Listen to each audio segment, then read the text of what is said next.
Welcome to Wasatch Weekends for this Friday, September 15th edition. I'm your host, Ben Roof. On today's show, we got Park City Films stopping by to tell us about their upcoming showings.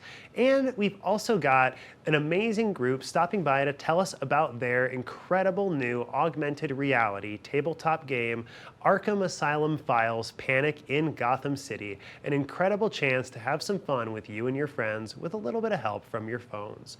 But first, a quick local sports update. The Park City Miners are currently 5-0 on the season after a commanding victory against the Murray Spartans. They won that game 65-7, and they were off to a great start at 41 points ahead at halftime. And they've got an upcoming game here against the Stansbury Stallions, and that's going to be tonight at 7 p.m. at the Dozer Field. So make sure to get out there and support our team. But before we do, let's take a quick look at tonight's weather. This weather report is brought to you by Sun and Ski Sports, your new mountain sports headquarters.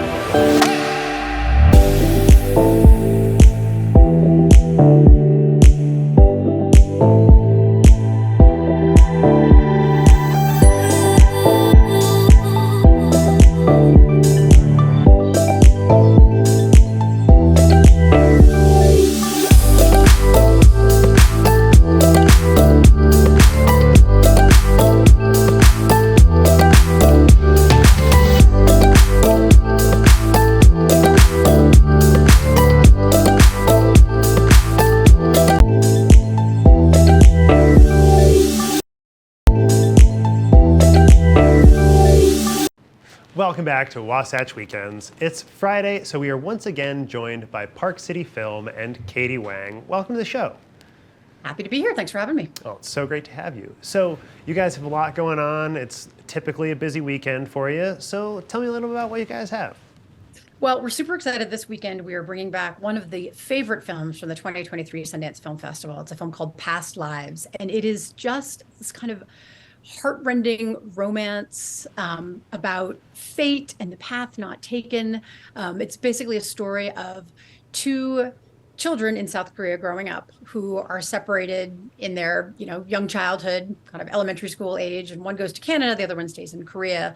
And over time, over the next 25 years, they reconnect in various ways.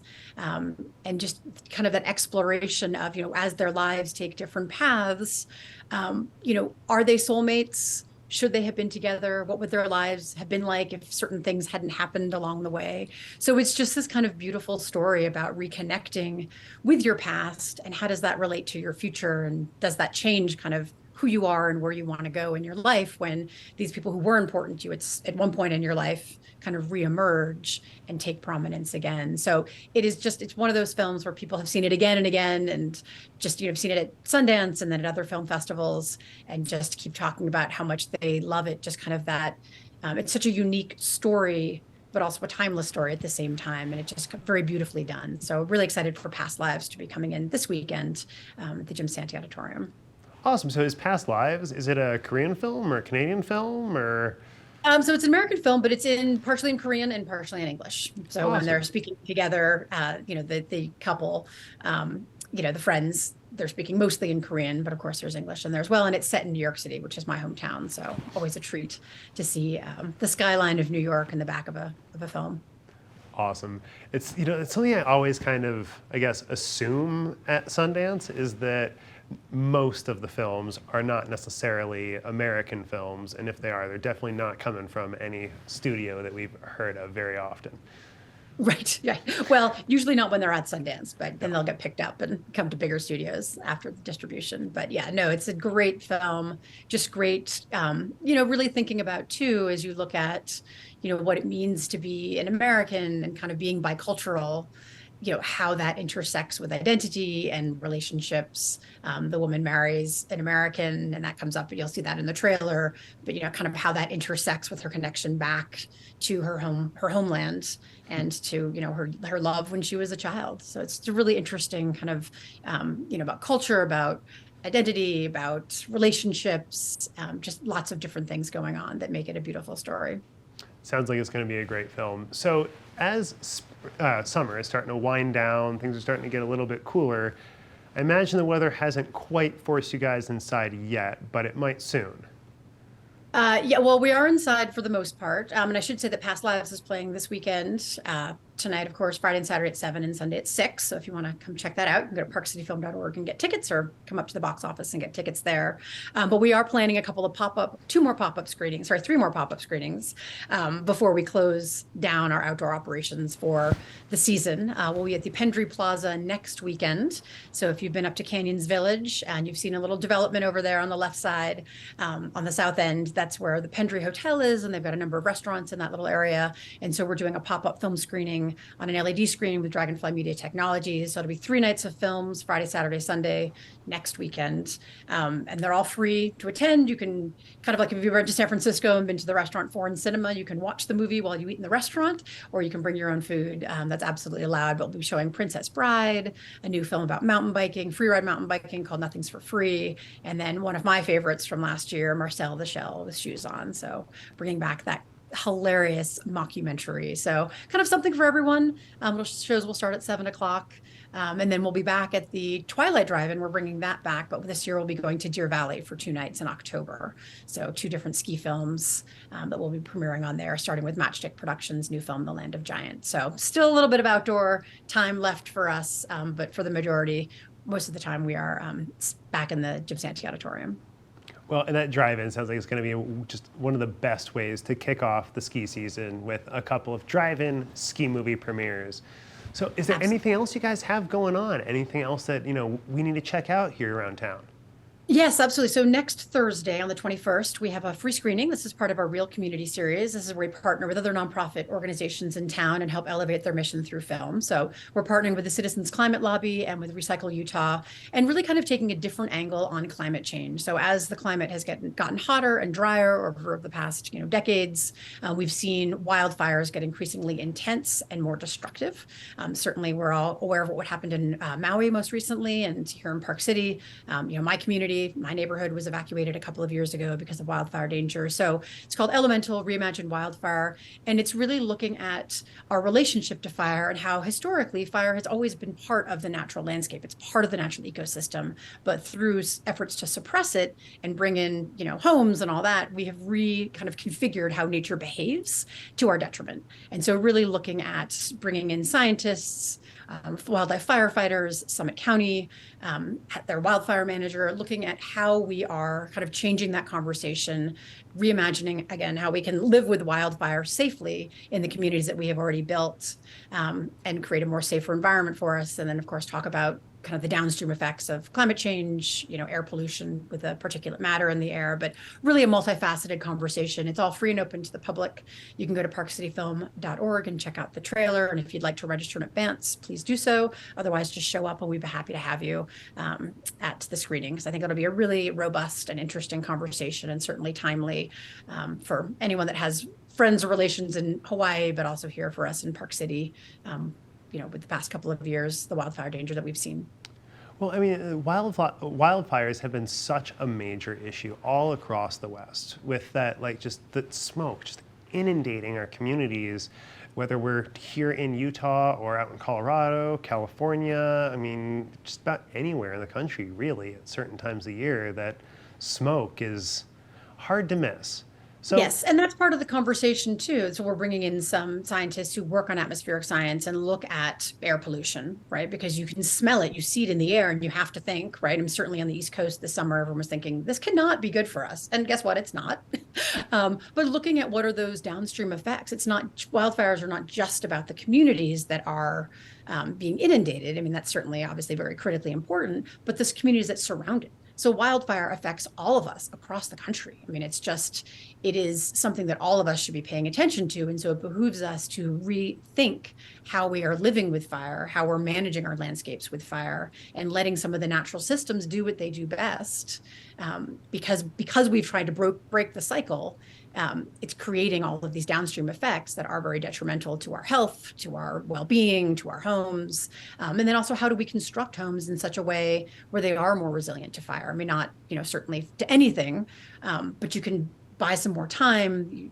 Sure, you've probably seen some of the pictures in Hawaii where some homes actually didn't get burned to the ground. And part of it is how they were constructed. And so there are things that we can do with materials that can also help protect us in our homes if we are in fire-prone areas. So it's a really interesting conversation, I think, about that people don't think about all of the different things about fire. They think of the immediate destruction, but then they don't think about the downstream effect. And also, how do you prevent it from happening again in other places?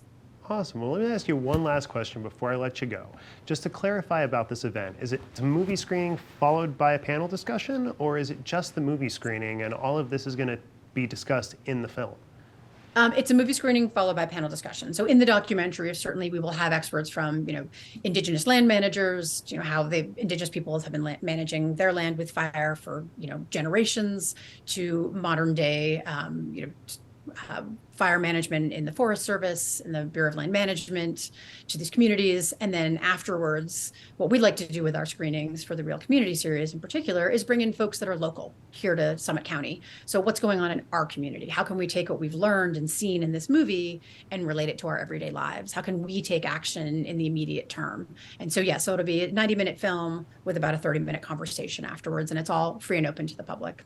Well, it sounds like it's going to be an incredible learning opportunity. And where can people go if they need to check out a little bit more information about these events and come see you guys?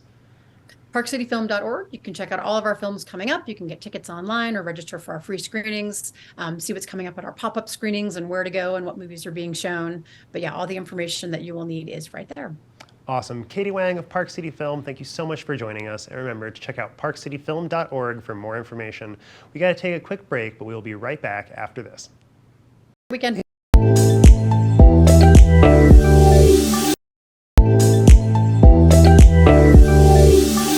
Welcome back to the show. We had an incredible guest stop by not too long ago, Infinite Rabbit Holes, and they came to talk about their new game, the Arkham Asylum Files: Panic in Gotham City, which is a board game enhanced by our phones, creating an incredible augmented reality experience. So let's hear that talk right now.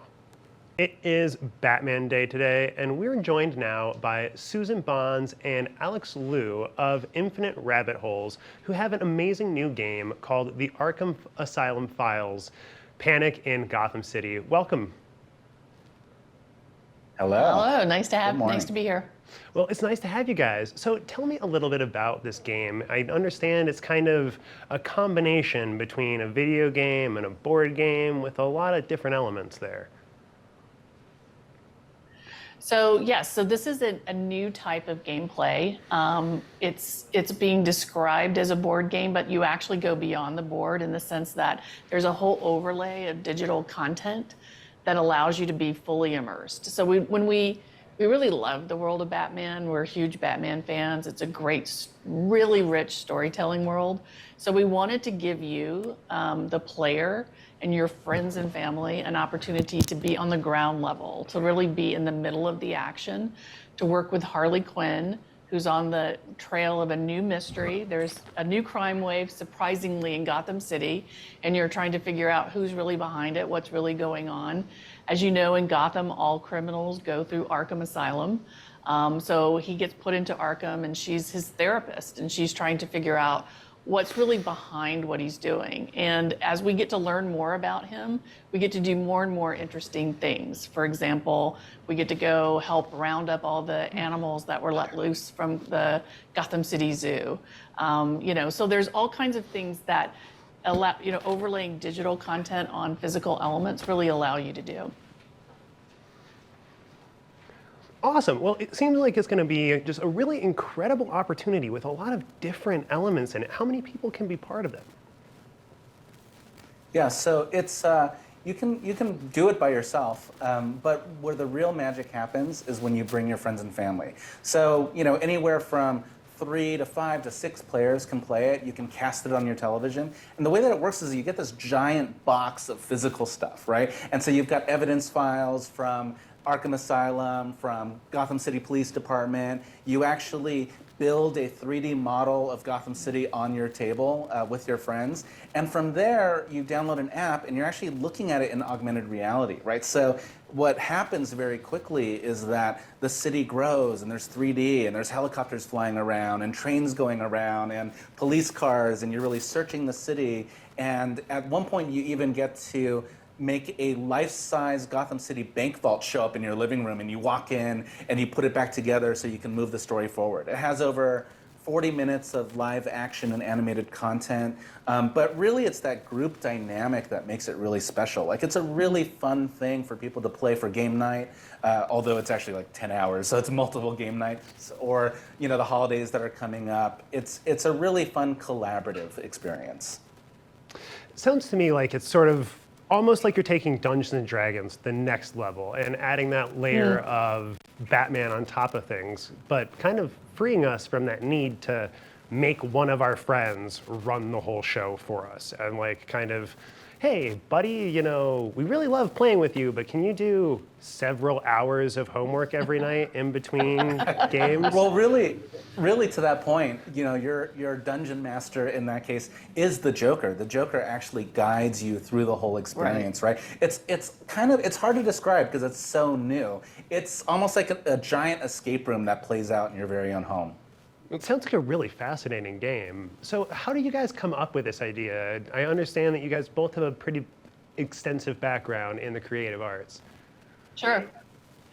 So yeah, we've built theme park attractions, where you bring an experience to life or bring the movie to life and put you you're walking in the footsteps of a character or an aspirational figure. And we wanted to kind of bring that aspect to it. We've also done, huge games, everything from casual games to fully immersive, MMOs. And we wanted to give you agency in the world, but do it in a fun way.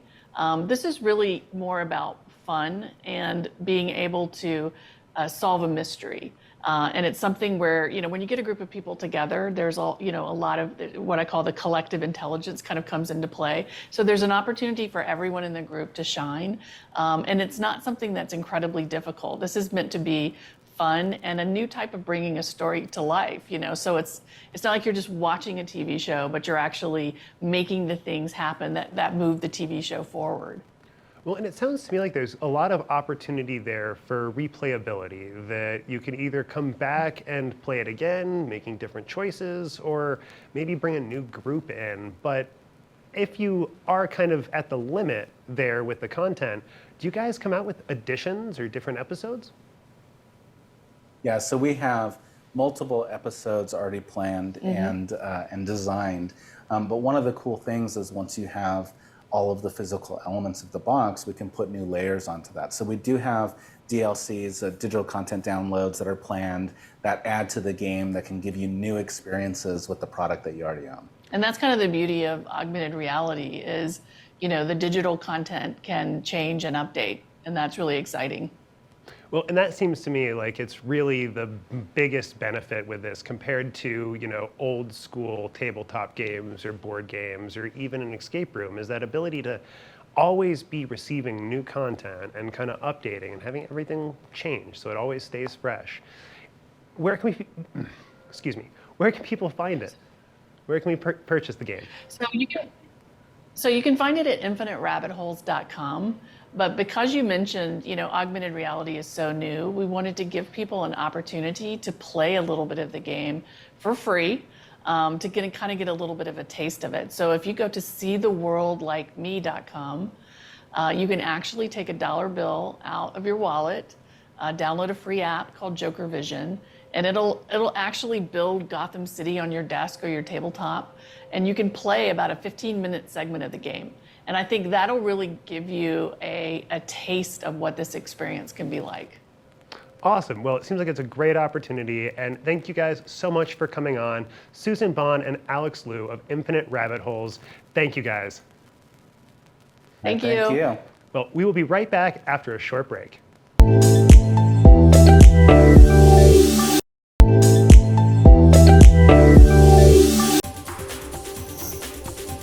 This weather report is brought to you by Sun and Ski Sports, your new mountain sports headquarters.